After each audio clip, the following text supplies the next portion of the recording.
नमस्कार मित्रांनो, मी वैभव Meshram. Study time या यूट्यूब चॅनलमध्ये आपल्या सर्वांचे स्वागत करतो. आज आपण पाहणार आहोत महाराष्ट्र लोकसेवा आयोग गट क संयुक्त पूर्व परीक्षा या परीक्षेबद्दल आपण प्रश्नसंच पाहणार आहोत. चला तर मित्रांनो, व्हिडिओला सुरुवात करूया. चॅनलवर नवीन असाल तर चॅनलला नक्की सबस्क्राईब करा. प्रश्न क्रमांक 1. भारतातील शिक्षणाचा गुणात्मक दर्जा वाढवण्याच्या दृष्टीने 1929 साली रिकामी जागा समिती नेमण्यात आली होती. पर्याय क्रमांक अ सॅडलर समिती, पर्याय क्रमांक ब थॉमस रॅले, पर्याय क्रमांक क फिलिप हर्टॉग, पर्याय क्रमांक ड जॉन सार्जंट. याचं योग्य उत्तर आहे पर्याय क्रमांक क फिलिप हर्टॉग. भारतातील शिक्षणाचा गुणात्मक दर्जा वाढवण्याच्या दृष्टीने 1929 साली फिलिप हर्टॉग समिती नेमण्यात आली होती. प्रश्न क्रमांक 2. बनारस हिंदू विद्यापीठाची स्थापना कोणाच्या पुढाकाराने झाली?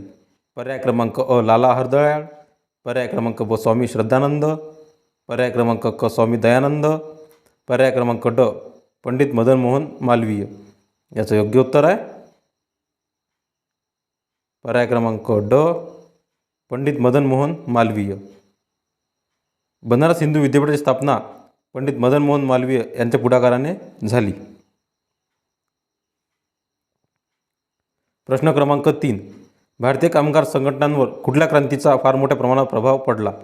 पर्याय क्रमांक अ अमेरिकन क्रांती, पर्याय क्रमांक ब फ्रेंच क्रांती, पर्याय क्रमांक क रशियन क्रांती, पर्याय क्रमांक ड औद्योगिक क्रांती. याचं योग्य उत्तर आहे पर्याय क्रमांक क रशियन क्रांती. भारतीय कामगार संघटनांवर रशियन क्रांतीचा फार मोठ्या प्रमाणात प्रभाव पडला.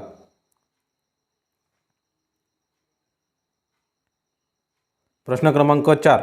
भारतातील खालीलपैकी कोणती लेणी सर्वात प्राचीन लेणी आहे? पर्याय क्रमांक अ वेरूळ, पर्याय क्रमांक ब कारलेभाजे, पर्याय क्रमांक क पितलखोरा, पर्याय क्रमांक ड घारापुरी.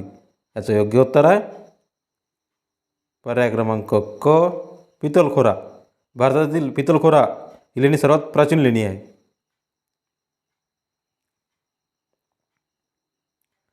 प्रश्न क्रमांक 5. कुणाच्या परवानगीने इंग्रजांनी त्यांची पहिली वकार सुरत येथे स्थापन केली? पर्याय क्रमांक अ अकबर, पर्याय क्रमांक ब जहांगीर, पर्याय क्रमांक क शहाजहान, पर्याय क्रमांक ड औरंगजेब. याचं योग्य उत्तर आहे पर्याय क्रमांक ब जहांगीर. जहांगीर यांच्या परवानगीने इंग्रजांनी त्यांची पहिली वकार सुरत येथे स्थापन केली. प्रश्न क्रमांक 6. 1958च्या भारत सरकार कायद्याचा परिणाम शोधा. पर्याय क्रमांक अ मुक्त व्यापार, पर्याय क्रमांक ब कंपनीच्या राजवटीची इतिश्री झाली, पर्याय क्रमांक क मुक्त आणि अनिवार्य प्राथमिक शिक्षण, पर्याय क्रमांक ड स्थानिक स्वराज्य. याचं योग्य उत्तर आहे पर्याय क्रमांक ब कंपनीच्या राजवटीची इतिश्री झाली.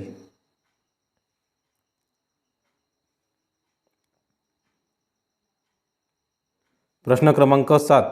16 ऑक्टोबर 1999 रोजी पैसा फंड सोसायटीची स्थापना व नोंदणी कोणी केली? पर्याय क्रमांक अ वासुकाका जोशी, पर्याय क्रमांक ब अंताजी दामोदर काळे, पर्याय क्रमांक क मोरेश्वर गोपाळ देशमुख, पर्याय क्रमांक ड लोकमान्य टिळक. याचं योग्य उत्तर आहे पर्याय क्रमांक ब अंताजी दामोदर काळे. 16 ऑक्टोबर 1999 रोजी पैसा फंड सोसायटीची स्थापना व नोंदणी ही अंताजी दामोदर काळे यांनी केली. प्रश्न क्रमांक 8.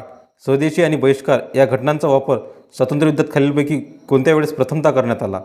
पर्याय क्रमांक अ बंगाल फाळणी विरोधी आंदोलन, पर्याय क्रमांक ब होमरूल आंदोलन, पर्याय क्रमांक क असहकार आंदोलन, पर्याय क्रमांक ड सविनय कमिशनचे भारतात आगमन. याचं योग्य उत्तर आहे पर्याय क्रमांक अ बंगाल फाळणी विरोधी आंदोलन.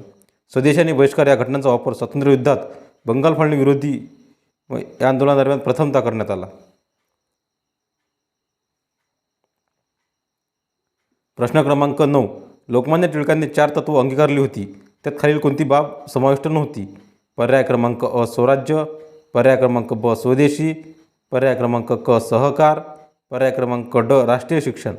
याचं योग्य उत्तर आहे पर्याय क्रमांक क सहकार. लोकमान्य टिळकांनी 4 तत्व स्वीकारली होती, त्यात सहकार ही बाब समाविष्ट नव्हती.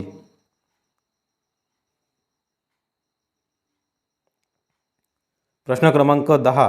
इसवी सन 1911मध्ये बंगालची फाळणी रद्द झाल्याची घोषणा रिकामी जागा यांनी केली.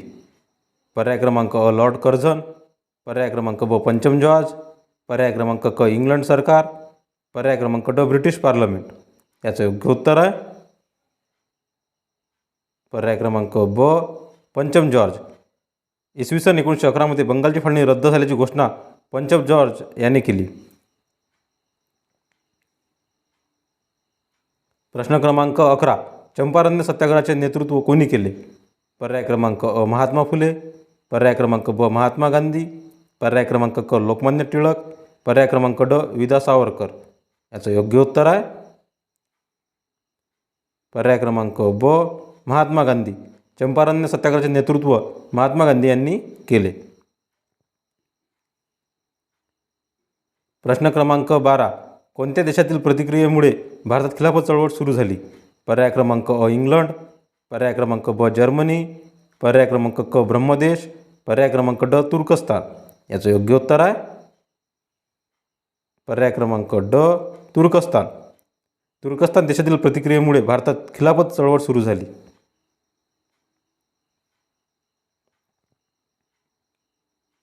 प्रश्न क्रमांक 13.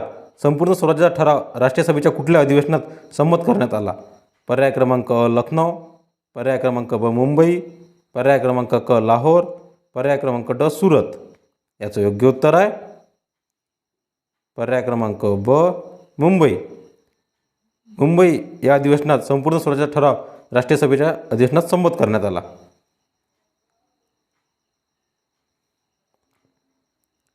प्रश्न क्रमांक 14. इष्ट असेल ते बोलणार व साध्य असेल ते करणार हे ब्रीदवाक्य कुणाचे होते? पर्याय क्रमांक अ गोपाळ गणेश आगरकर, पर्याय क्रमांक ब डॉक्टर बाबासाहेब आंबेडकर, पर्याय क्रमांक क लोकमान्य टिळक, पर्याय क्रमांक ड महात्मा गांधी. याचं योग्य उत्तर आहे पर्याय क्रमांक अ गोपाळ गणेश आगरकर. इष्ट असेल तर बोलणार व साध्य असेल ते करणार हे वाक्य गोपाळ गणेशकर आगरकर यांचे आहे. प्रश्न क्रमांक 15. आत्मीय सभा कोठे स्थापन करण्यात आली होती?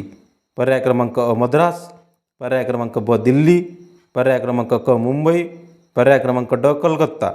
याचं योग्य उत्तर आहे पर्याय क्रमांक ड कलकत्ता.